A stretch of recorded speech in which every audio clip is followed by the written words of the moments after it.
In today's video, I'm going to teach you how to restore Google Drive Backup WhatsApp. If you've reinstalled the app, changed phones, or accidentally cleared your data, this guide will help you bring your chats and media back quickly and safely. Before we begin, a few quick checks will save you time. Make sure you're using the exact same phone number that was linked to your WhatsApp backup.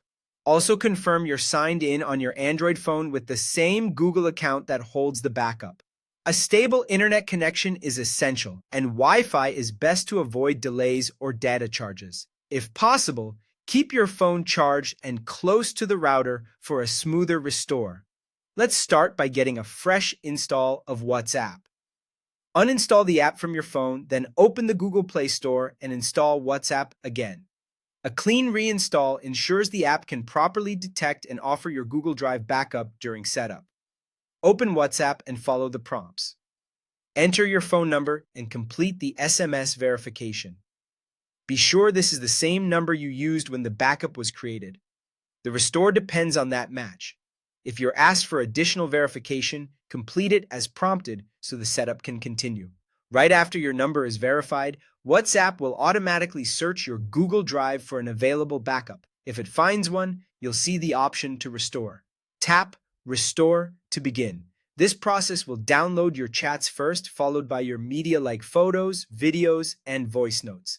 That means you can usually start messaging once the chats appear, while larger media files continue to download in the background.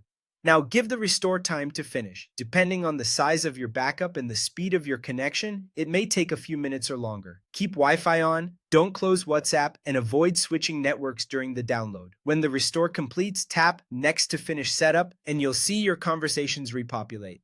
A few important notes before we wrap up. If you choose Skip when prompted to restore, you may lose the chance to pull that Google Drive backup into this installation later.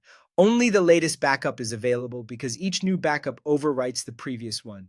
And a restore won't work if you use the wrong Google account or the wrong phone number, so double check both if you don't see the backup option. That's it. Follow these steps carefully, and your WhatsApp chats and media should be back where they belong.